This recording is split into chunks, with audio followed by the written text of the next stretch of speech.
Ce week-end, donc, c'est le salon du bien-être à Caen, l'occasion de faire un gros plan sur une plante, entre autres choses, hein, mais sur une plante aux nombreuses vertus. Les vertus que l'on connaît, puis il y a celles qu'on ne connaît pas, l'aloe vera. C'est d'abord, c'est joli à regarder. Ouais. C'est une plante qui pousse à l'état sauvage dans le sud de l'Europe, mais dans beaucoup de régions tropicales et subtropicales.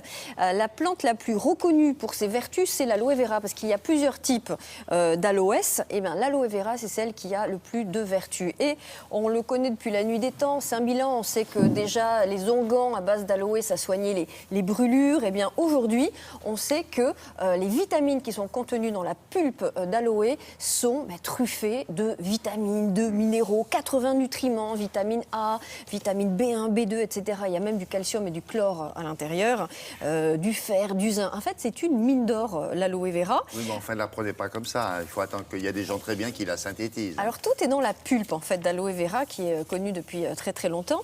Et on s'est rendu compte aujourd'hui que cette pulpe d'aloe permet de stimuler, en fait, nos défenses immunitaires et de lutter contre les micro-organismes qui nous dérangent au niveau intestinal. Peau, moi, et bien justement, ce n'est plus du tout pour la peau.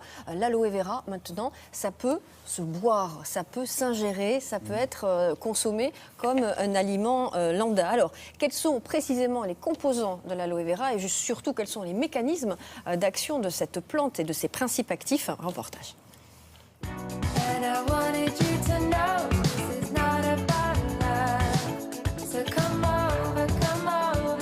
L'aloe vera, c'est une plante médicinale.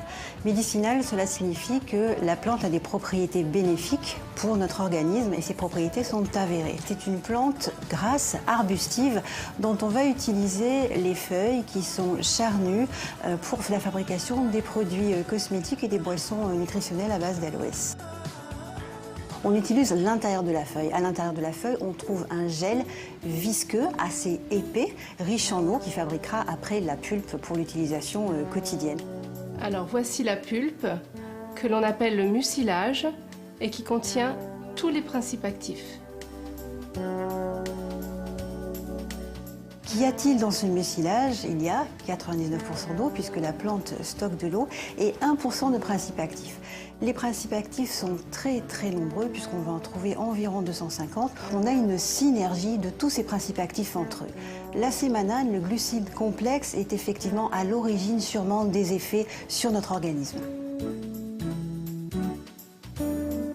L'aloe vera a différentes vertus. De manière traditionnelle, on sait parfaitement que l'aloe vera en usage externe, en application sur la peau, a des vertus anti-inflammatoires, cicatrisantes, hydratantes, apaisantes.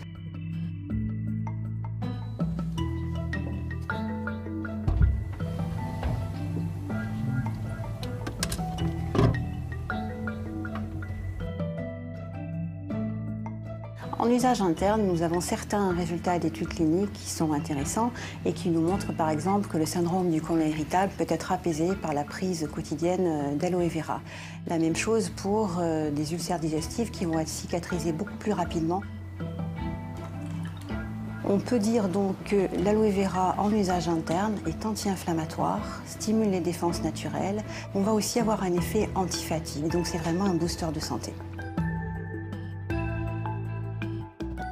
L'aloe vera, en complément alimentaire buvable, reste un complément alimentaire. Ce n'est pas un médicament. Donc effectivement, on y restera dans le conseil quotidien avec apport de bien-être. Ça. Magique. Alors, première remarque, à la télévision, vous avez vu, il y a des caméras dans les réfrigérateurs. Dans les réfrigérateurs, ça, il n'y a que chez nous qu'il y a ça. Et on trouve cette aloe vera sous la forme, j'allais dire, comestible. Buvable. À quel endroit? Buvable dans les magasins de diététique, dans les magasins de nutrition spécialisés. Évidemment, ça ne se trouve pas dans les grands magasins encore, mais avec le développement justement de cette boisson, avec la démocratisation justement de l'aloe vera comestible, on devrait en voir très, très prochainement dans les magasins ordinaires. C'est bon aussi pour les affections musculo-squelettiques comme l'arthrose, paraît-il, et le diabète et même l'asthme. Ça stimule en fait les défenses immunitaires. Donc voilà, à la place du petit jaune à 17h. Un petit jaune? Un petit jus d'aloe vera. Hein, c'est pas le même objet. Hein. Oui, mais nous on fait la promotion de la santé à la télé. Ah bon, pardon. Bah oui.